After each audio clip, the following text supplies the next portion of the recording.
Wyverns and Weirdos Curse of Strahd is a horror-themed campaign, and as such contains dark themes, including descriptions of gore, violence, and other features intrinsic to the gothic horror genre.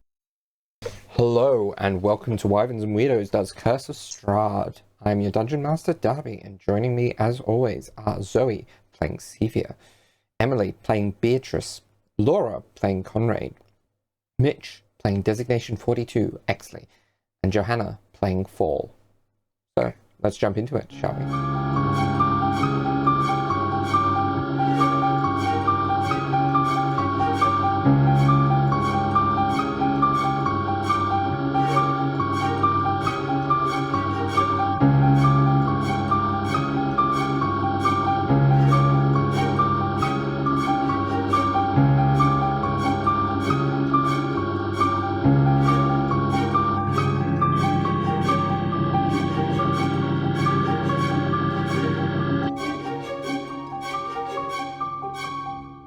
And we're back. So, where we last left off, the party decided to have some conversations before exploring the Amber Temple further and discovering the supposedly savage mountain folk that Vilnius warned them about. They knocked at one point Cevia unconscious. She has been brought back to consciousness, though is still prone, thanks to a potion from Esmeralda. And Conrad did an absurd amount of damage, thanks to a natural 20 on a very good, on a particularly advantageous strike. Alright, so continuing through the initiative, after Conrad's turn, we have 3 Berserkers to get through. This one is going to go down and recklessly attack at Conrad over the body of its ally. That is in retaliation a natural 20. That definitely hits. Good start to the night. So that is 19 points of slashing damage. Uncanny dodge. Okay, so that halves to 9. Alright, next one, none of the others can really get through to you, so this one is going to rush between Beatrice and Esmeralda and is going to attack, let's say Beatrice, recklessly. That is a 20 to hit, so that is 5 points of slashing damage. I rolled really poorly there. And this one is going to run up and attack at Caius, not Caius, Mitch's character, Exley. Caius, he's here! He's here! Save us, Caius! Is going to attack Exley. And is not going to worry about Reckless because he's already prone. So that is a 23 to hit. So you take, I rolled poorly again, 5 points of slashing damage. Ow. Alright. Have you still got your temporary hit points up? Or Oh, they... that left before I got to Cevia. Okay. Okay. I'm currently on 14, if you're... Oh. So... It's fine. Alright. 14 whole hit points, that's so many. Alright, so that is all the Berserkers. It is your go, Exley. Excellent. I would like to cast Symbiotic Entity again, please. Okay, I would imagine. Let me just figure out where that is so that I can take it off. Done. That is my action. I would very much like to place Exley. Well, first of all, let us get him to stand up. Yeah. So he's now upright. I would like him to move into a position where he can be in combat with the most amount of people. However, it appears like everyone has Basically formed a line. gotten in his way. Yeah. So he's just going to chill there. And for reference, at the leader's turn, the start of the leader's turn, that's where my symbiotic entities, my fungal issues are going. Alright. Okay. Next is Cevia's go. Right. Do I still have mage armor? Yes, it is not concentration. Brilliant. How many berserkers are still alive? There are 4 berserkers plus the leader. So 5. Yeah. And I have 1 spell slot left at every level. Okay. Well, she's just had a hell of a 30 seconds. So she is going to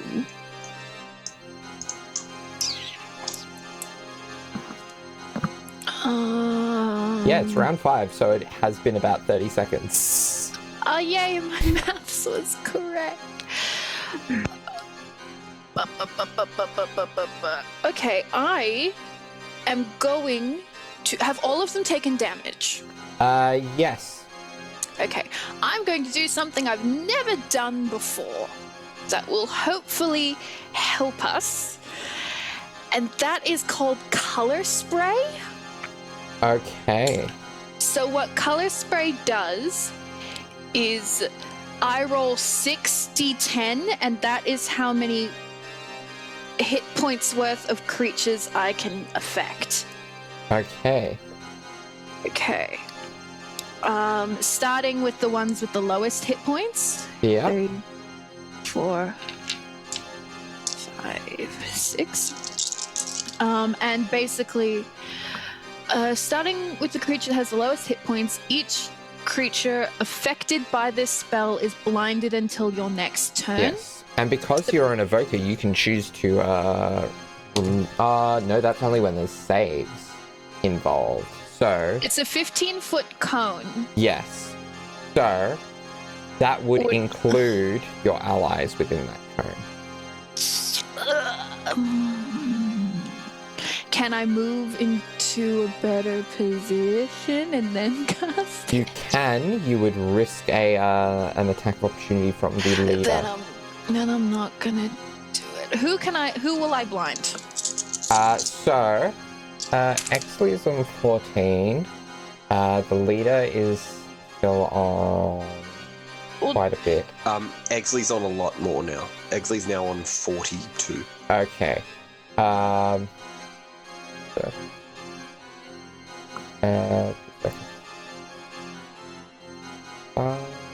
Would be within it. 5 would probably be gotten. So that would be... So what's your total? Another question that is just because I'm a baby. When you roll a d10 and it lands on the 0, That that's is a 10. Correct? Yes. Cool. So... 20... 30... 32. 32. Okay, so... That's the amount of things with hit point... It's the amount of hit points of things I can affect. Alright. So 32. I barely understand this spell, but I'm yeah, really... these effects can be a bit weird. There's not really enough overlap for a second target to be affected, but you do get 1 target affected. The one to the south of the leader. The leader is Hellwa? Yes. So the one... Berserker 5. Yes. Berserker 5 is now blinded. Okay. So basically they just have all the effects of being blind, which I believe means like disadvantage, and we all get advantage and yeah, all that. And Laura has reminded us that I am prone and therefore can't go anywhere. Yeah. Anyway, so you can get up though, which might be advisable because attacks against prone. Yeah. Yes. Okay. I stand up. Yeah, because attacks against prone creatures have advantage if they're in melee. All right. Well, I have stood up, and Berserker 5 is blind, so yes. And for just so everyone knows, when that happened, Cevia probably awoke from being unconscious and cast it. And when she did, there was a 15-foot cone of bright, flashing colors. Like, I believe rainbow as well. So it was just very bright, flashing colors. Although for flavor, because it's Cevia, there were a lot of blue tones. Okay. Beatrice, it is your go. So, Beatrice is going to slash at the Berserker she was in combat with her dagger. Which one? The one who is blinded or the other one? Which one's which? The one that's directly sort of in front of her. In front. Okay, so the one that's between you and above Fall. Yeah. That one. All right. So the one who can still see. Yes. And But- she would have advantage, yes, yeah? they were reckless, so you do still have advantage. Yeah, I got your bonus anyway, so... Yes. Well, thank Double you, advantage. because, it was, I had rolled a 7, but because of advantage, that is now a 19. Nice, that hits. And then, let me just find all my different pieces. That 13 points of damage. Okay. So that is... Okay, yeah, that one is dead.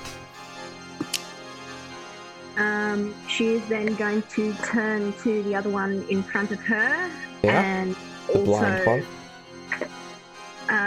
now that the previous one is down, she's going to Slayer's Prey on the one that's above her. Yeah. And she's going to, once again, stab him. Alright, roll to hit. Then 18. 18, that will certainly hit.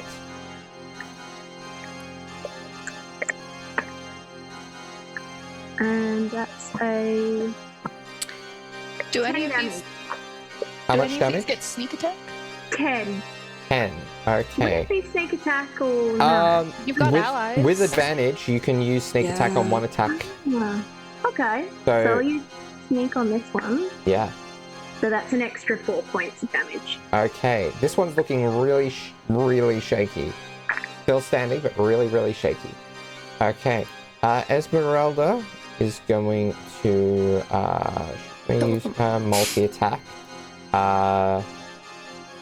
And so as part of that, she's going to grab out her short sword and do 2 attacks at the leader with her rapier and 1 with the short sword. They don't have advantage because she is not reckless. But one of those, the short sword is a natural 20. So that is... Cool. So that's 16 on the short sword.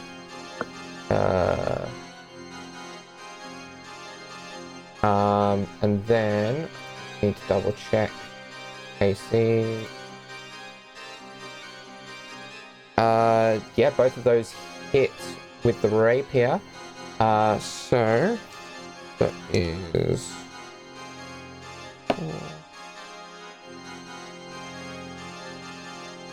so another 16 points of damage. Okay. The Leah is really, really, really shaky right now.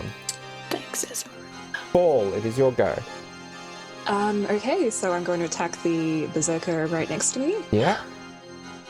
I shall do a flurry of blows. Alright. So Fall's going to kind of like spin around and then look like they just like accidentally hit them with the quarterstaff. Okay. So that is a dirty 20 to hit. That will hit. Alright, and that is 8 damage. Alright. Nice. Okay. then They I'll are just- now shaky. Okay. I'll just say that I'm using non-lethal damage as well. Okay. Alright, so now I will punch them. Okay. Roll to hit. Oh yeah.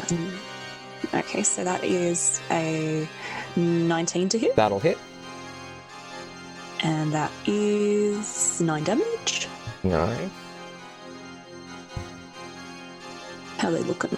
Yep. Pretty shaky. Okay, I'll use another unarmed strike on them. Alright. That is a 26 to hit. That will certainly hit. And that's 9 damage. Alright. This is some consistent damage you're getting. Yeah, definitely. They're still up? Yes, they are still up. Oh gosh, alrighty. My last quarter stuff here. Okay. That is a 26 to hit again. Okay. And roll damage. And that is 12 damage. 12 damage, and they are down. Okay, so they're unconscious. Yeah. Alright. Nice. And then I'll just move next to the other one. Alright. Yeah, okay. Next is... Alright, next is the leader's turn. She is going to... Before she does, can my symbiotic entity take over? Yeah. Is that a reaction? That just happens at the start of... hang on a sec, I'll get the actual words for you. When it moves into a no, I won't. Okay. Alright. So, she is going to... who is she going to target? There's 2 people she could target. She's gonna start with a shield bash against you, Exley. That is a 20 to hit. So roll me a strength saving throw, please. Roll the nat 20 strength saving Alright. throw. 22 if you want the actual 22. number. Okay, you do take 12 points of bludgeoning damage though. Ow. Okay. But I believe your symbiotic ward is still yes. up. Yeah? Yes. Alright. She is then going to spear at you. That is a 17. That No. misses. And finally, she's going to shield bash again. And miss. Okay. Conrad, That's good. your go. There is an unconscious one in front of you. Yeah, he steps over him. Yeah. He does look contemplative for a moment, though. Alright. And then who can I see? Actually, yeah, he will go to the leader, Alright. and he's gonna try and hit her. Alright, roll to hit. And would I have advantage because Fall is next to me? No, but you would because you're flanking with Cevia. Cool. All right. So thank you. Oh yeah, true. Thanks, Cevia. All right. So that's a 16 plus an 8, so 24 to hit. That will certainly hit. So it's 1d8. I rolled a 6 on that one. Alright. So it's a 6 plus a 3, which is 11 plus a 5. So 16. So how's she going down? Cool. It's a rapier, so I guess he will jump over the prone body, follow where Fall has been running to, and then run exactly a little bit past, skid just a little bit past Fall, and then grin and pull back the rapier, and because they've still got some level of tempering with it, and it's also the gambler's blade. I guess he would be able to stab it through her neck. Okay. While she's leaning over to try and attack the others, through a vital precision, through a vital point. Yeah, and through exactly what he's been trained to do. Yeah, through a combination of the magic of the blade and your training as a rogue combatant, a finesse attacker. The seemingly improbable shot of the blade through the neck managed to go through cleanly, and you remove your blade and she just collapses to the ground. Spews up blood. Quietly. And then there's As a bonus action, he'll glance over at the other two that are standing. He's like, "Get out of here now while you can, or we will kill you." All right. Your leader is slain. Okay. So, Before anything happens, Darby, yeah. I would now like to use my reaction, please. Okay. What As for? the leader falls, I want some of my spores to fall down with her, and using fungal infestation, she rises again as a zombie. Okay. Let me locate a zombie in here. Crow looks somewhat taken aback as she then rises the second. He's like, "Your leader is slain. Get out of here!" And she's like, Cevia looks Alright. disgusted. All right. Like the blood running down her mouth. Yeah. Okay. All right. So. Yep. All right. Berserker 3 is going to roll a death saving throw. All right. Noted. Berserker 5 is going to attack Fall recklessly. That is 21 to hit. That'll hit. Yeah. Alright, and that's max damage, so 15 points of damage. Okay. Alright. Next, Berserker 4 is going to attack you, Exley, recklessly. That's double threes, so nope. Exley, it is your go. Okay. I point at... Well, actually, I'm just going to go and attack first. I'm going to look over at Berserker 4 and say to my new friend to kill them. And I'm going to essentially try and ram my hand into its stomach, and just before it impacts it, claws come out. Big metal claws come out. Okay. Roll to hit. And that is at advantage, is that correct? Yes. For reckless. They're blind. No. But they still Oh, blind that was too. something. The one that went for Fall technically should have been at disadvantage. But it would have been straight because of the reckless, which I think it was only lower by a couple, so it would have hit.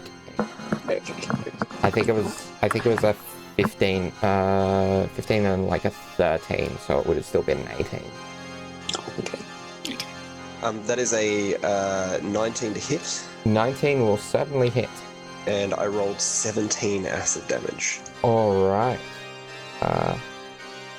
Alright. And the zombie goes straight after my turn as well. Alright. What is the zombie doing? He is just going to take the attack action. He can only do one attack, but Yeah. it is whatever weaponry they had before. Alright. I don't know if you roll for that. You roll, so it's their modifier from before, is it? Yes. Alright, so I'll roll them. Alright. Okay, so that's 26 to hit. And 12 points of slashing damage. Alright. Okay, Cevia, your go. Amazing. Well, so there's a zombie who is attacking Berserker 4, and then Berserker 5, who is blind until the end of this very turn, is attacking Fall. Mhm. I'm going to use a cantrip. Okay. I would like to firebolt, please. Okay. Which one? Firebolt? Yeah. Like which? The one attacking Fall. Okay. So that is a 19 to hit. Alright. You do technically have advantage because it cannot that's see right, you. I do. It's a natural 20. All right. So that is 20 plus 2d10. 2d10. So that's 20 plus. Ooh, spicy. Plus 15. Okay, they are absolutely burnt up. Hey! So she kind of turns and and this little stream of fire just shoots straight from her fingers, and just, I'm guessing, probably hits them like in a really a spot that was previously burnt with the fireball. Yeah. And just almost pierces through them, and they just like a strip of paper. Anything else you're doing with your turn? You still have your bonus action and your movement. Well, I should probably change the color of the zombie. I have very few things that are good for bonus actions, so instead I'm going to move away. All right. I am, in fact, going to move into the beginning of the hallway. Okay. Where we first entered in from. And Okay. I'm going to hide.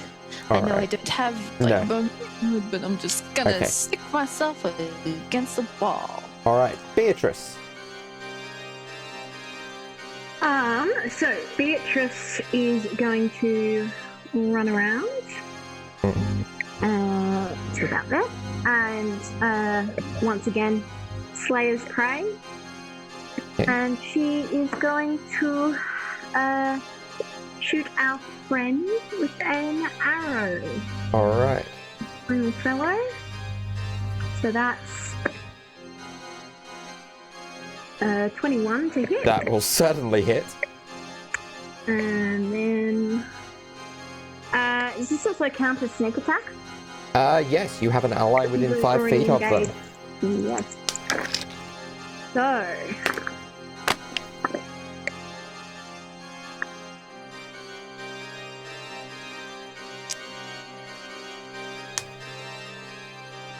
17 points of damage. Nice.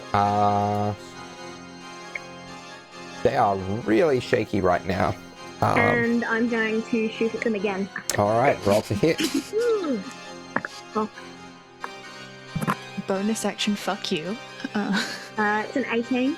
18 will certainly hit. And the damage is spicy.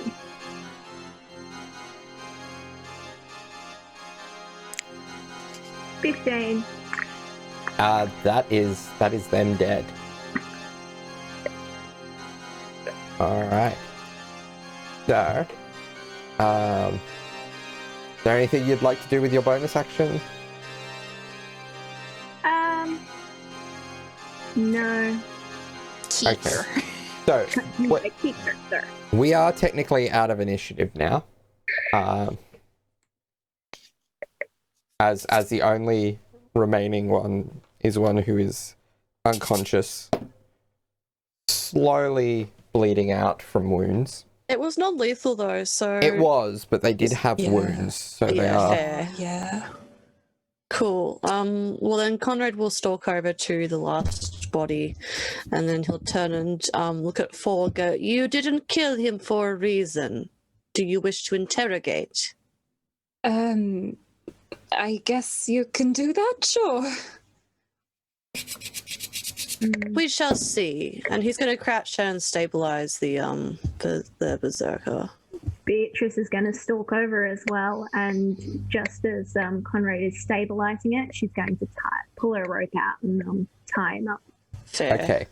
So a couple of things. Beatrice, with your passive perception going up, you notice a slight glow about Conrad's hand as he goes to try to stabilize this figure. Conrad, you just miss getting to them in time. Oh. They are dead. Because I rolled a natural one on their Oh my god. on their Death save. Yeah, because they failed one right as we were leaving combat. Oh. They succeeded on another, and then the amount of time it took to discuss Oh, jeez. gave another 6 seconds pass, and I rolled a nat 1. So he kind of like shakes the body and then just like starts slapping, like, hey. He's gone. He's gone. That's Too late.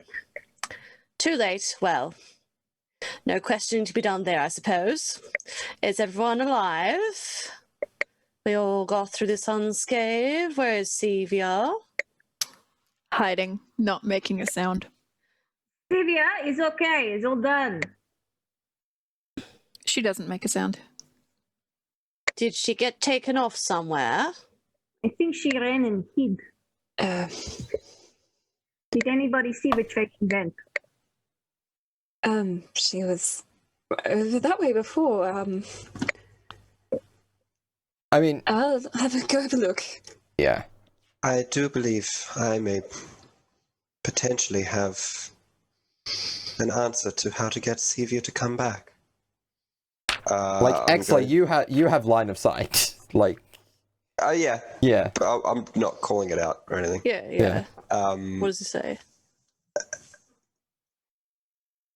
he's going to think for a moment and go over to his zombie friend, because if there's anything he's learnt from Cevia, it's that she's not super happy with the whole reanimation thing.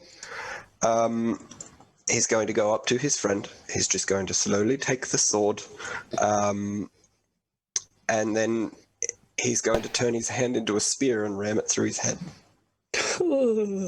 Okay, and the zombie collapses. All right. Full fun Cevia? Yeah, I guess. Yeah. I probably do. Yeah. I mean, you can probably hear some just labored breathing. Yeah, okay, I'll make my way over. Well, that's one way of doing things. Cevia, are you hurt? She's just sitting on the ground with like her knees pulled up to her chest, and she's just got her head in her knees with her hands just on the back of her head, and she just shakes it. Full like kind of like crouched down next to her. Hey, the battle's over now. And no one was too badly hurt. Are you okay?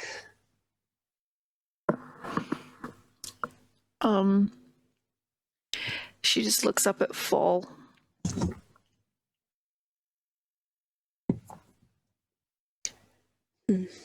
I need a break. I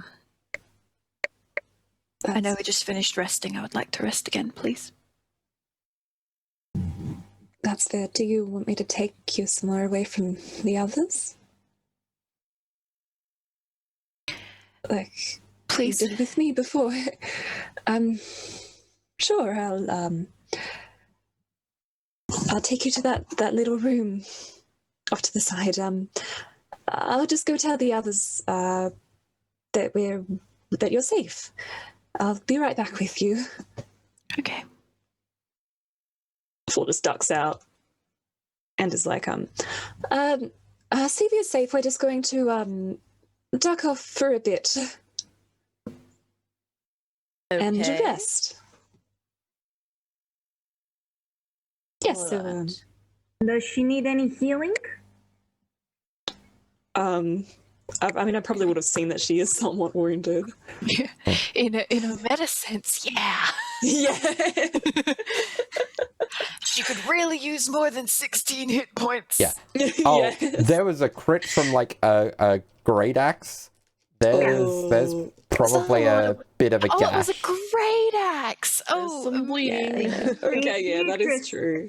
Beatrice probably gauges from Paul's face and Paul's just like, walks up very quietly, doesn't say anything, and casts Cure Wounds at second level. So that would be 2d8 plus So that's 2. 2d8 plus 2 if you want to roll that, and then Who she's is- going to back away. Me? Yeah, you. Okay. Exley is also going to do that, but at first, that's 3d8. 10 plus. Wait. So 3d8 all between the two of you, or 3d8 for Exley's? Between the two of us. Between the two. Okay. Okay, well, I And rolled plus 4. Plus 4. plus 4. Okay, well, I rolled an 8 on Beatrice's one, and a 1 on Exley's. Excellent, actually. Jeez. Plus 4 He doesn't care that much. would make that 14. Yes. 13, isn't it? 8 plus 1 yeah, 8 plus 4, so 1. 13. Oh, wow. 29, baby. Awfully That is nice. double Exley. I know. Look, she just Wow. silently. She doesn't acknowledge that you've done that. Yeah. Beatrice understands and just walks away. Exley assumes something is wrong, I think, but he yeah, does leave. everyone except for Beatrice, and probably now to an extent Cevia, is also still looking pretty beaten up. Yeah, it's true. Beatrice Yeah. is going to turn to everyone else and just say, I think maybe we should rest again. Yes, that would be good. We should dress our wounds.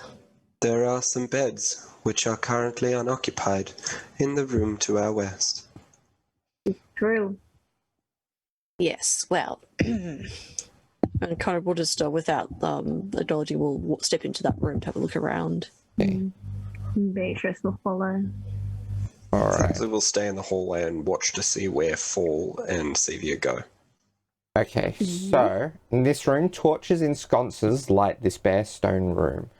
6 bedrolls made of stitched animal furs cover the floor, and cold air enters through a fissure in the southwest wall. Hmm. So where are Cevia and Fall going for their rest? I guess Fall kind of awkwardly goes over to the empty room of the warden and is like, maybe here if you want to be somewhere more quiet. Okay.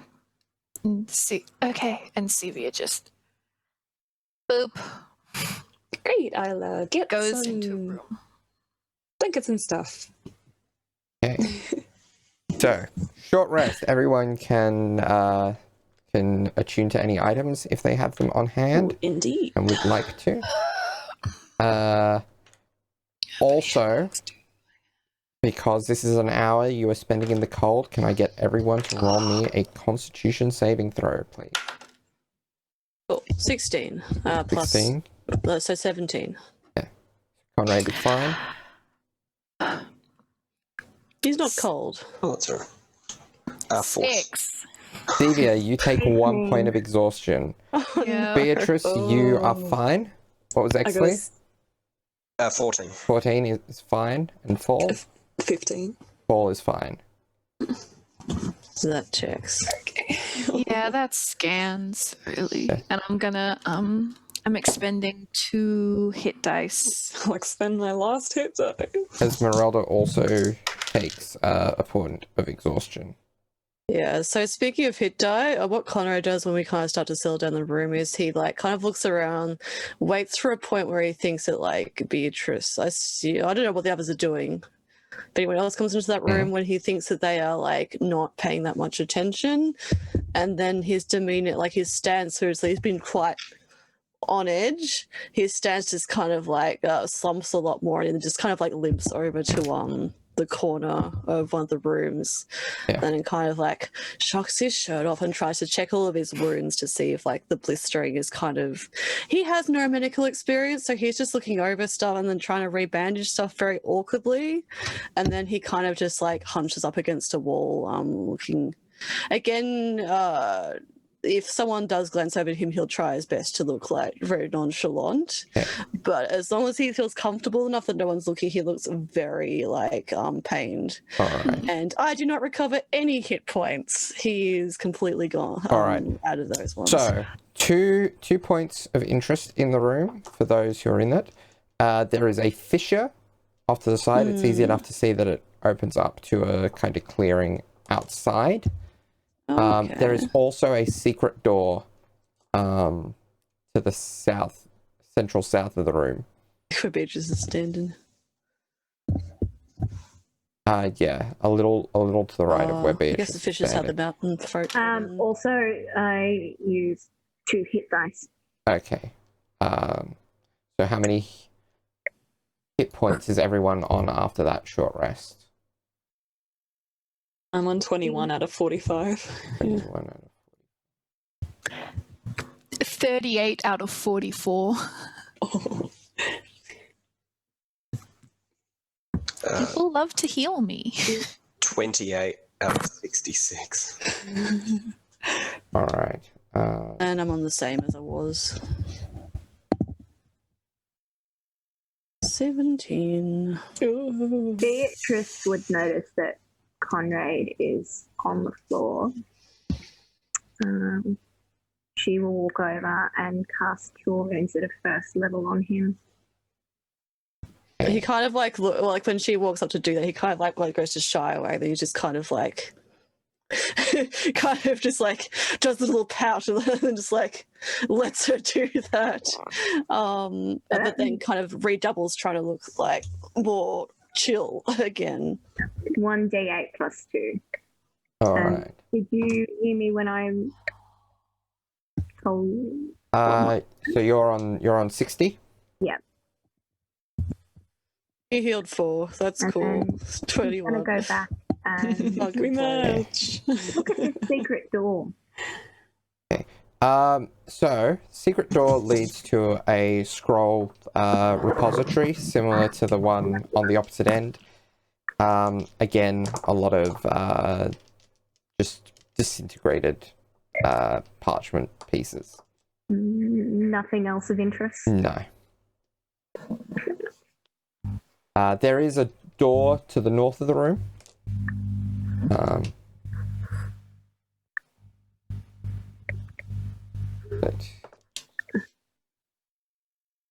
So it's probably about 8 a.m. at the moment. What are the No. regulations regarding long rests? I realize none of us are tired, You but can- can we just sort of chill for 8 hours? Yeah, you can chill for 8 hours. You could go somewhere else Check out that the you know library. you've cleared out. Go somewhere a little warmer. Keeping in mind, yeah, you want to make sure you've got some sort of warmth to avoid the constant constitution saves. Yeah. Should we set a fire and stay for longer? I do not know if that would work too well in here with the fissure in the wall, but the little side room there might work. There was a lot of splintered wood we could use to set fire in either that room or we go back to where we've been staying previously. We know that's safe. Yes. That may be a good option. For I do not know how everyone else is, but I will be useless if there is another fight. I've used up all my spells. It would probably be best for everyone if we find somewhere to rest. I do agree this room is somewhat compromised. There's certainly a draft.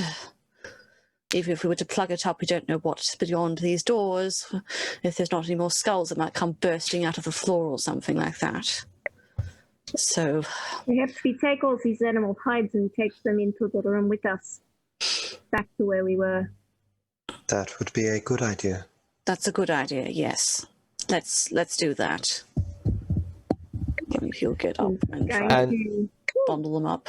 And on a similar note there, see, Beatrice, you are aware that, like, there's not all of them because of some of the damage done to them in combat, both the fire and some of the weapon damage. But there's probably some hides that the mountain folk were wearing that could maybe be salvaged and repaired to help those that need it. Yep. Yeah, so Beatrice will just scrounge up everything she can. And she'll poke her head into the little room and just say very sort of quietly into the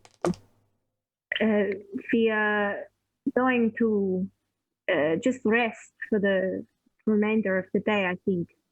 We were going to go back to the room that is safe, where we can set fire and stay warm. Oh, that sounds good. We'll be with you soon, possibly. What kind of just looks like? Yeah. Beatrice retreats, and she will wait for you to come out. Oh, nice. If the others all continue on ahead of her. Yeah. Exley's going to drag a couple of bodies. Yeah, boy. Okay. As Esmeralda will take one to kind of knowing that the idea is, or no, she'll probably take off like top layer, like the top layers of the furs and hides and stuff, rather than taking the bodies. Yeah, Beatrice would have already clothed a couple of them, probably. Yeah. Yeah, Conrad's going to bundle up the bedrolls and crap like that, and then kind of again he's attempting to stride back to where we designated we would be going to. He's just not very. He's just a lot more laboured now. Okay. It's quite at the end of his tether at this point. Fair. So Fall's pretty much just been like patching up Cevia's wounds and their own wounds, and they're kind of like they're not really sure super how to act in this situation. They're not really used to comforting people, so they're kind of like bandage something. They're like, there we go, all patched up, and we're feeling all better now, right?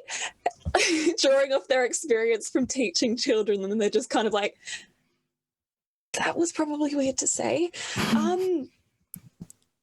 Right. So that fight, it seemed to hit you a bit harder than most of them. The whole time she's been like trying to smile and like trying to kind of respond the way she thinks Fall wants her to respond. And she probably helps them bandage up a couple of their wounds as well, just very not enthusiastically, but she's trying. And she just breathes in really deep and kind of wraps her arms around herself.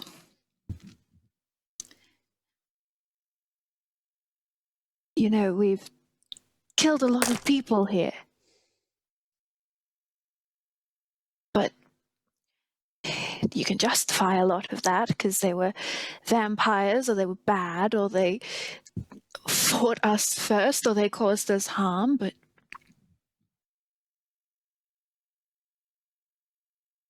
It's not.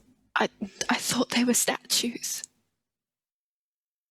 And then they weren't, and there was every reason for us to fight them, but I just kept thinking that we started it. So, and then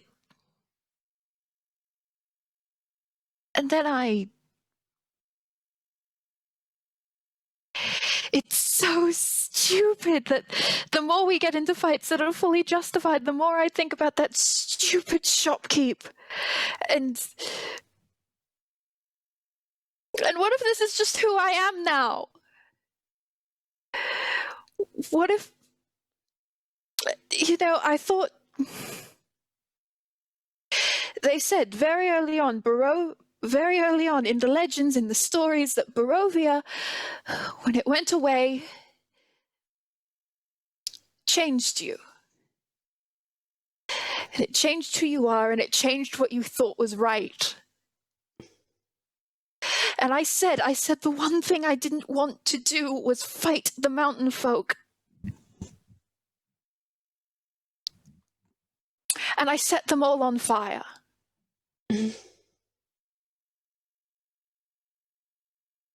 I think I agree. I can see why you're upset. I definitely didn't want to do that either, and I tried to spare anyone I attacked, but it didn't work out that way. I think as for Barovia changing people, I don't think the change has to be permanent. I mean, it's not you deciding to become an evil person out of the blue. It's the environment that you're in. How can you be a moral, upright person when the entire world is trying to attack you? I mean, there's some situations in which you just... who knows what's right to do? I think once you're back home, you'll be fine. She takes the glasses off and rubs at her face.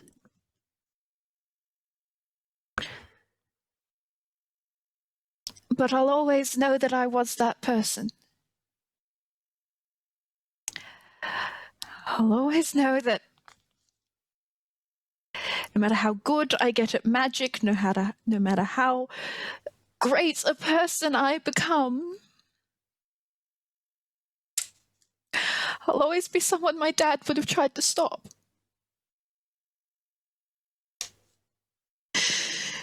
And how can I keep carrying around his book when I know that?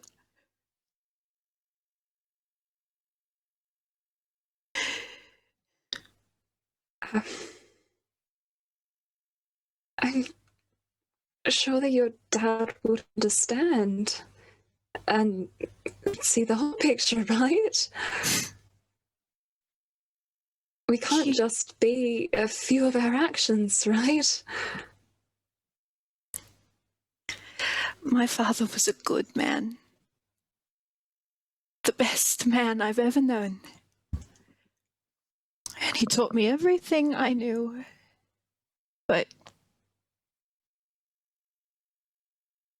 he wanted me to be greater than he could. He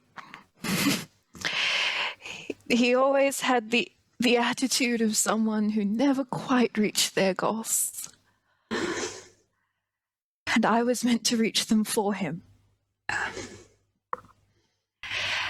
And I was happy to do that.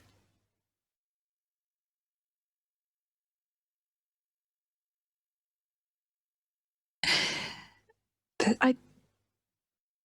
I'm sorry, this is...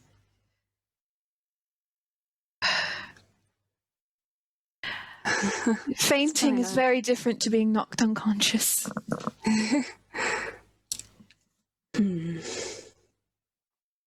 I can't say I entirely understand families. Sorry. But I think,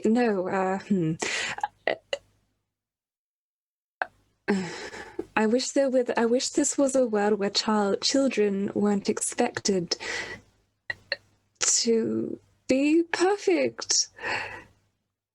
I mean, I'm sure your dad was a great person, and I don't want to disrespect him, but that one particular thing,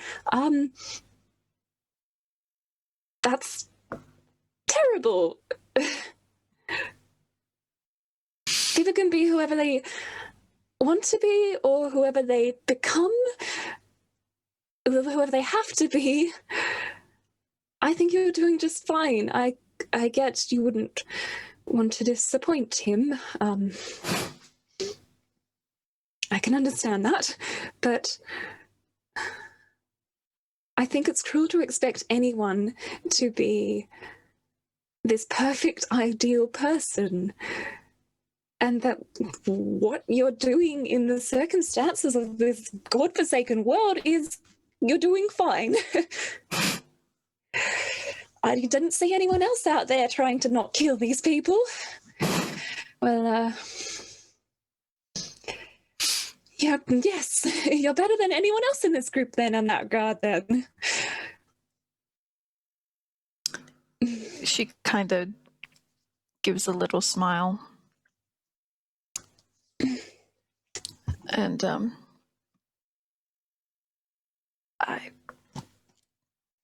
she wipes her eyes again, puts the glasses back on, and,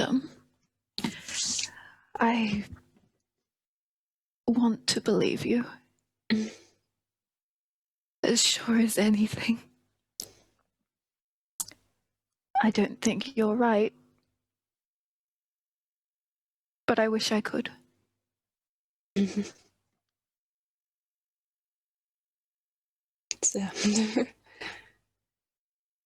it's all right. I take my words with a grain of salt, but I don't think you should blame yourself. We should go rest. Yes, I am a little cut up. Yes, are you all right to go to the others now? Yes. Yes. I'm fine. Okay, excellent. Stars for you for opening up there. That was great. All right, let's meet up with the rest of them. She does genuinely laugh at that, and then holds a hand out to Fall. Fall will help her out, yeah. And then off we go. Yeah. And you notice Beatrice is there to kind of... As they walk out, Beatrice wanders back in quickly to grab some firewood. And then scurries off after them. Okay. Speaking of firewood, Exley has placed his 2 zombies and Vilnius out on the balcony where he is currently. So on the westmost door. Okay. Oh, we should move our little token friends. Yeah. Yeah. Okay. So, Conrad, was there anything you were wanting to do in the other room? Oh yeah. So we're back. He's back in the room with the like where the fireplace room is, I suppose. He's dumped all the bedding that he could carry over there in the middle of the floor, and he's just kind of he's again kind of sitting like in the far back, kind of like little rubble alcove, I guess, to the far east in that room. Yep. Again, just kind of taking stock of some of he's kind of like let himself out. So he's partially skilled from a people's, and he's trying to like take stock of his weaponry, and then he's taken some time for himself. Depending, he'll like observe when like the other 3 come back in the room, but he doesn't go up to say talk to them or anything. He's just chilling to see what other people do. Yeah. So Esmeralda's going back to sharpening her weapons, making sure they're always ready. Fair. Cevia is going to help build a fire. Okay. Phil's going to start sewing up their own wounds again. Fun times. Once the fire is set, Beatrice is going to pull out the dagger and the amulet that she pulled off of Vilnius's body and turn to Cevia and just say, it doesn't have to be right away, but the next time you get a chance, do you mind working out anything about these? I can do it now. That's fine. Thank you. And then she's going to turn and help Fall patch themselves up. Much appreciated. Cevia is gonna identify Vilnius's amulet. All right. And she's just very quiet, reserved. All right. So the amulet is a control amulet of some sort for a creature known as a shield guardian. Roll me an Arcana check. Okay, hold on. What you know about shield guardians. Guardian. I know I have a +8 to Arcana, so. Oh, that would be a 15. 15. So you're not overly aware of like the intricacies of a shield guardian, but you've heard of them. Like some of the more experienced professors had them. Some of them purely to display, but some of them even had them following them around. And they're basically these large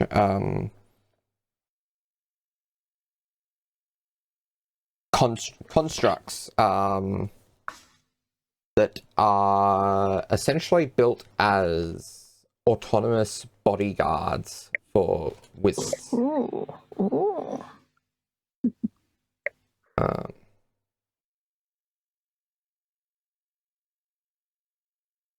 Yep.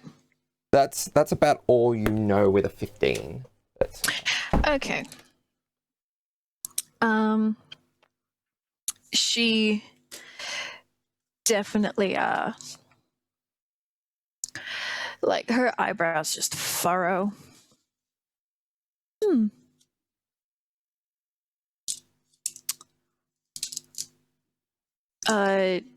And she'll kind of gesture to Beatrice, but she's not going to be speaking privately, just catching her attention. Beatrice will look over. It appears to be an amulet used to control a shield guardian. They're bodyguards for wizards, basically. Constructions like golems, but different, autonomous. Okay. Is Exley over here, though? Yeah, because... Yeah, and I'm announcing it to the room. Just that Beatrice asked first.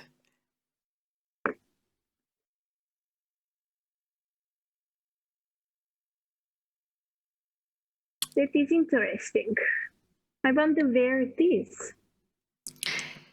Yes, they definitely vary in appearance. Some are used for display, depending on the wizard. Could be anything. Could also be quite useful if it is still in here. It would indeed. I would question whether it was initially Vilnius's or if it was his master's. Speaking ill of his character, I'd say he may have stolen it from Master. I can only assume so, considering I feel like that man, if he'd had any sort of protection, would have been using it the whole way along. Indeed. Or maybe it's neither of those. Maybe it's somewhere in the temple. Maybe. Maybe we just haven't found it yet. Again, it could be quite useful. If we had it, if it's still functioning, if it even listens to us. I suppose if someone has the amulet, then it might have to. Yes, but wizard magic can be persnickety depending on the school. Another trait you know of the amulet is that it will thrum if it comes within 10 feet of the shield guardian. Okay. That it is attuned to. I mean, it certainly won't be hard to... Well, it would probably be hard to locate the guardian, but once we were near the guardian, it would be quite easy to work out which one it was, since this, and she holds up the amulet, will start, and she just kind of flaps it around a little bit. Probably not quite that violently, but whoever is holding it would certainly feel it. Okay. Could be useful. Yes, well, Should definitely keep that. yes, no. Any form of protection we can get would be a benefit. And he had these daggers too. I'm curious as to whether there's anything about it that's different as well. Oh, well, give me another 10 minutes and I can...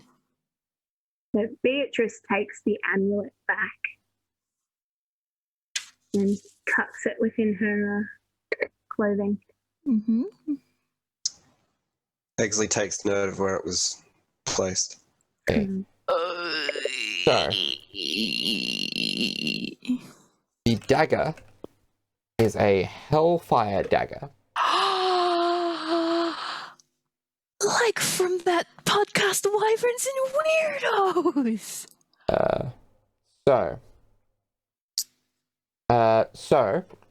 It sheds dim light. So it's got, So fashioned from infernal iron and traced with veins of hellfire that shed dim light in a 5-foot radius. Any humanoid killed by an attack made with this weapon has its soul funneled into the river Styx, where it's reborn instantly as a Lemure devil. So it goes to Super Mega Turbo Hell. Just to really date when we record this podcast, it goes to Super Mega Turbo Hell. Yeah.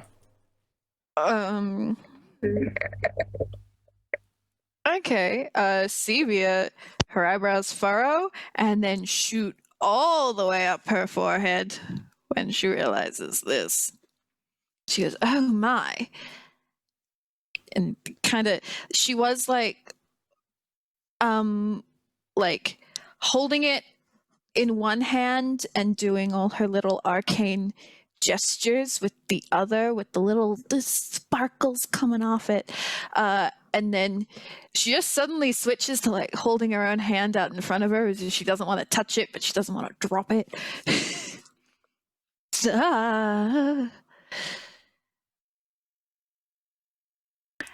You've figured something out then? This is quite a, depending on your particular beliefs, is not a particularly good thing. I believe these are commonly called Hellfire Daggers. They are... Well, as you can see, it looks quite eccentric in an evil sort of sense, or depending on your definition of evil, I guess. And if you kill a humanoid with it, it'll send their soul to the river Styx, where they'll be reborn as a... How do you pronounce it again, Darby? Lemure. They'll be reborn as a Lemure. It's quite a terrible thing to do to someone. Even though you're already stabbing them. I'm assuming Cevia is just saying this, yeah. Yeah. Yeah.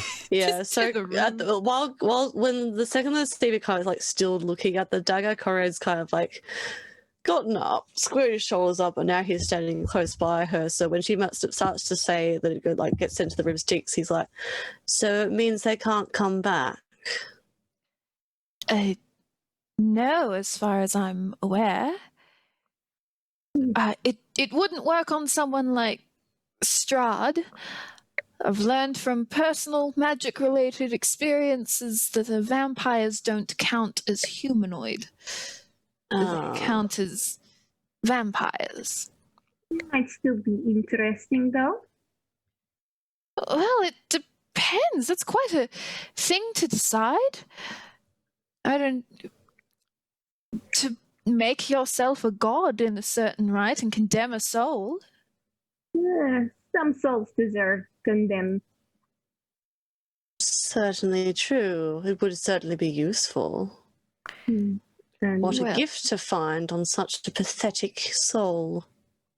Beatrice reaches over and takes it from. Takes it. Cevia tries to stop her from taking it. Okay, that would probably be a contested dexterity check.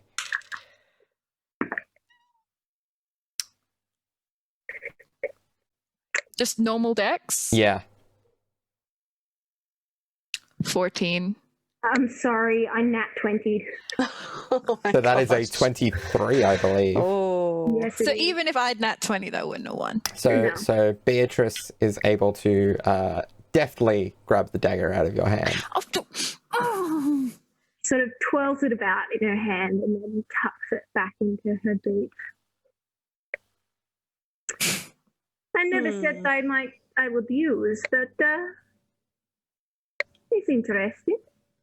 And she's going to go and sit back down by the south doors.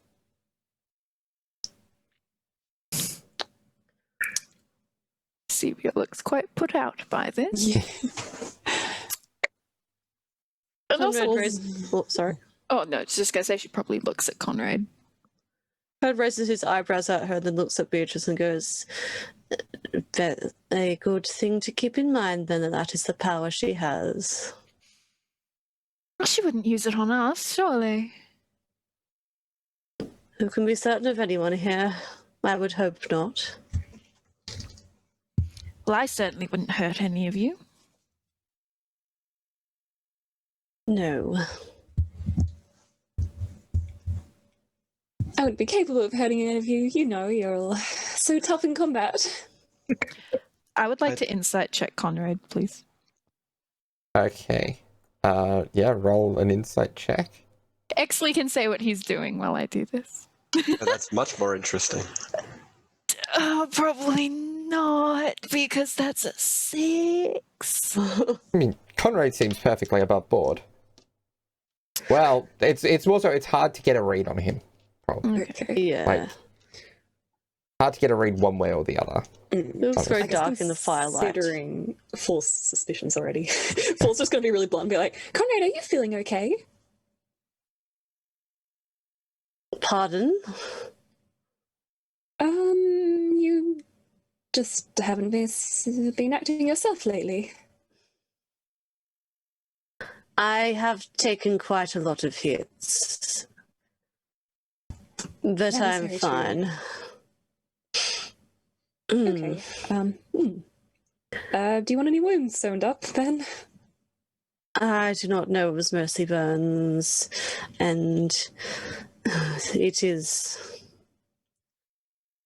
fine. I feel better than I have, in a sense. So, but we have already spoken of this fall, and I think there is probably no reason to speak of it further, is there?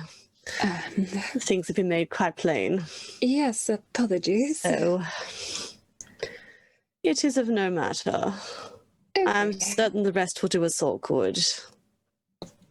All right. That is true. His expression hardens, folds his arms, and leans back against the wall, I guess, instead.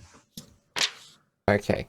So, is there anything that people want to do in the subsequent hours between now and a reasonable time to go to sleep? Oh. Because that's what it sounded like the plan was to I think we would. Not- What's the plan? Yeah, we're to either. avoid exploring Cool. further.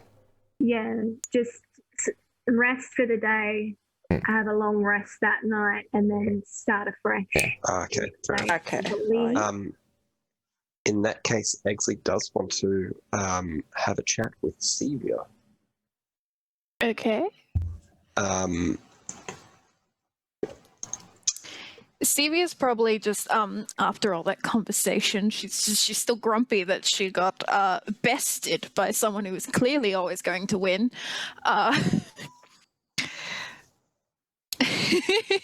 And everything. So she's just kind of slumped in a corner. Her big skirts are probably just piled up around her, and she's going through her spell book. Because if we're going to long rest, I'm going to remember to prepare different spells. Exley has probably spent maybe 10 or 15 minutes just sort of staring at Cevia. Not trying to make too much, not trying to make it super obvious, but, has definitely been considering Cevia. And is going to go up and sort of squat down in a weird, unhuman-like way. Cevia. Yes? Would you mind if we had a talk? Certainly. You can sit? Am I not? If you're comfortable, it's fine. Are there people, around? In the... did you sit down next to, Fall or something or other? Oh, I probably would have plonked myself, up against the wall. I don't know if Fall would be near me. Or if they would maybe be near the fire, trying not to cold. That's true. I'll say that Fall is either near the fire or practicing little thaumaturgy effects, little illusions and stuff. That's what they're going to be doing over the rest as well. Building a little jacket out of animal hide. Yeah. Oh yeah. In that case, Exley's going to just take a quick look around the room and go, full disclosure, I am planning for this to be a conversation about emotional states. Would you like to have that here or in private?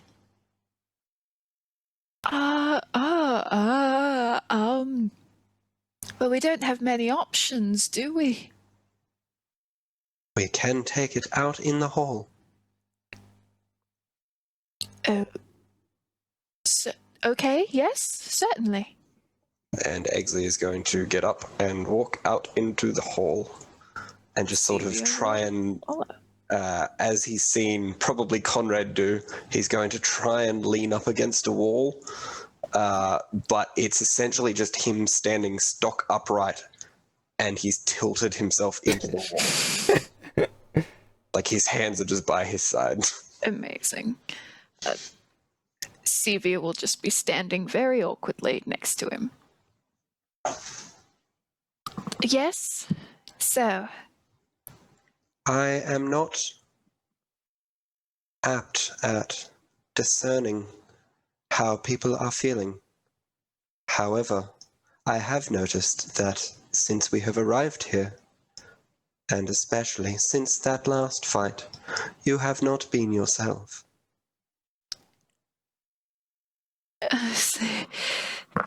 I always knew I wasn't very subtle. I am just very good at looking at people. Right. Is there something you wish to talk about?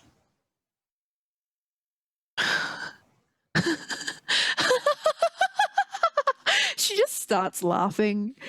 And she just leans against the wall with one hand over her mouth and she's I mean, that's one way to put it, I guess.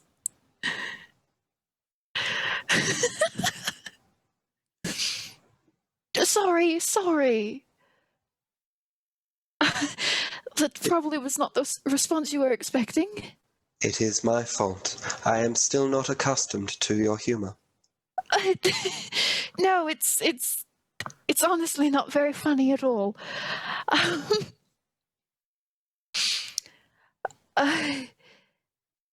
There's just so much, isn't there? And her face kind of falls a bit.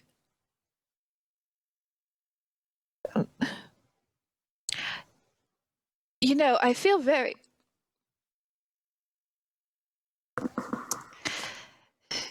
It hasn't escaped my notice that when multiples of us are in trouble, physically or emotionally, everyone seems to flock to me and decide that I am the smallest and the weakest and therefore deserve the most protection.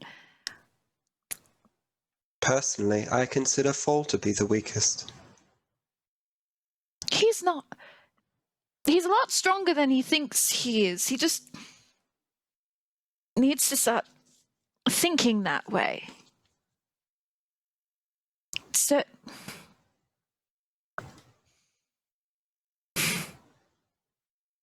you haven't been with us very long, Exley.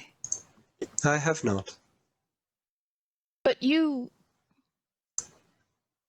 I would argue, saw us at perhaps our lowest moment as a group.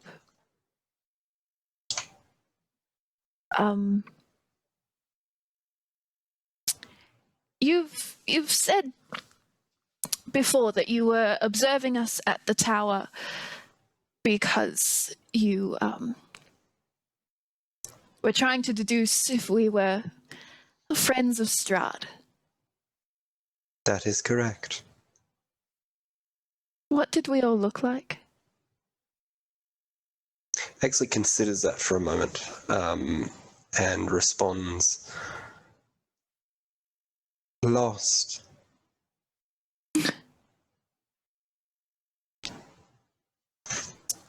That's fair.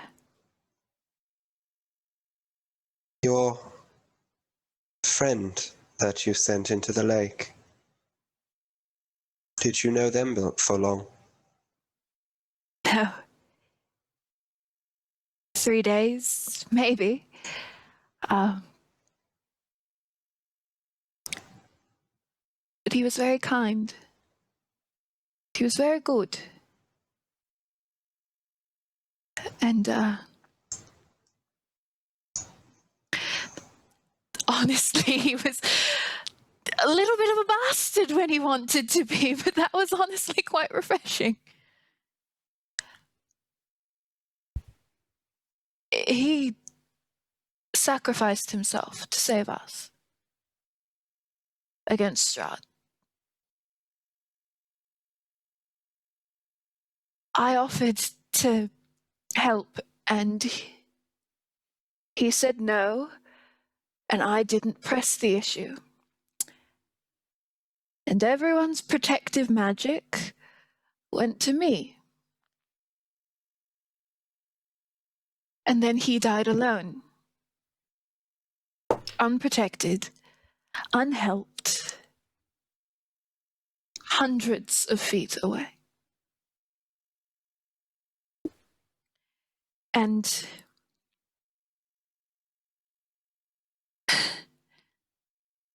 in all honesty, Exley, I didn't view him as a parent, but it felt a lot like when my parents passed, because, and she kind of stops, and it's almost like the words are kind of stuck in her throat. Because I could have saved them too.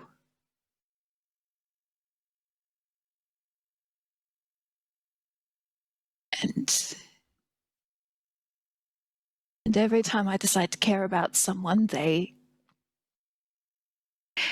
people only ever seem to view me as something small and something that needs help. And maybe I do, but it always comes at the expense of someone else. Even you came to save me in that last fight. And I thank you, but someone else could have used the help. I would have gotten up eventually.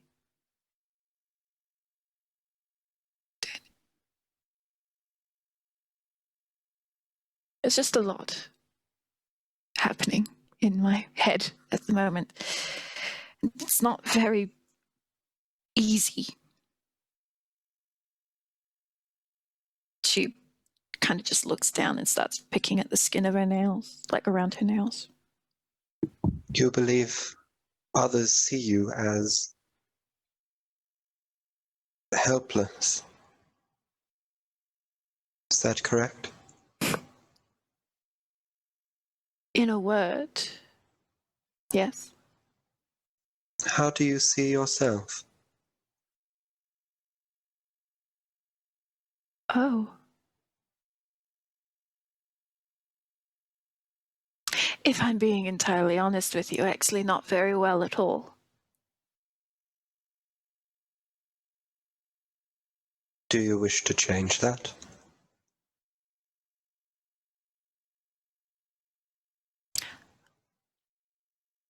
I wish I was the person I thought I was a week ago. And I wish I had the life me a week ago had. And as much as I think I could very well be friends with all of you once we leave Barovia,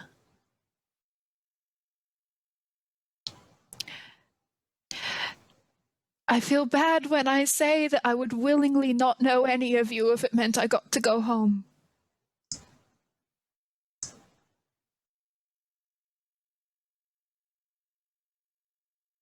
Sorry. Do not apologize. It is important to say what you feel you need to say. If it helps, and I don't know if it will. But you say you want to go home. She nods.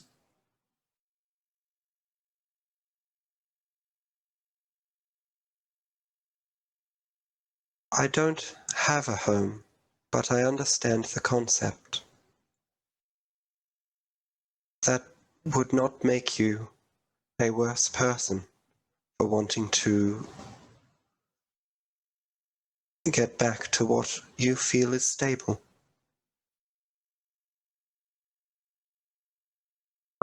I know.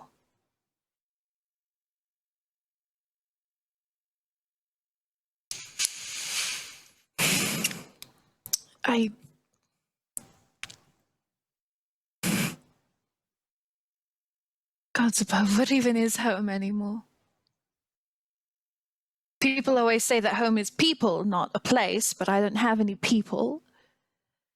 And then people who do say that home is not people, it's a place, I don't have a place. And when people say home is you, then what am I? Silly little girl. Trying to fill shoes she can't. You listen a lot to what other people say, but not what you do. Do you believe that to help?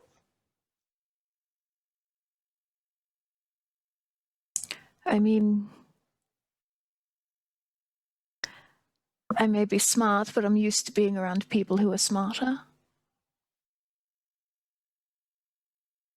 I may have read the room wrong, but I don't think there are others like that in this group. Maybe not book smart, but I certainly think, for all that I think something's gone quite wrong with Conrad, he's a good leader, he's a good fighter.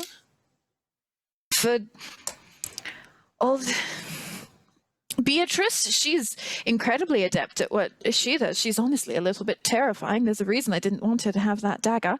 And then Fall is so much better than they think they are. And you look at, she gestures at all 6'8" of Exley. And she's like, you crushed a man to death after being a spider. Oh, the accent is wavering. A spider! I know I am good at what I do because I have trained at what I do since I was a child. Doesn't mean I'm good at anything else. It doesn't make me a good person. It doesn't make the noise in my brain stop echoing.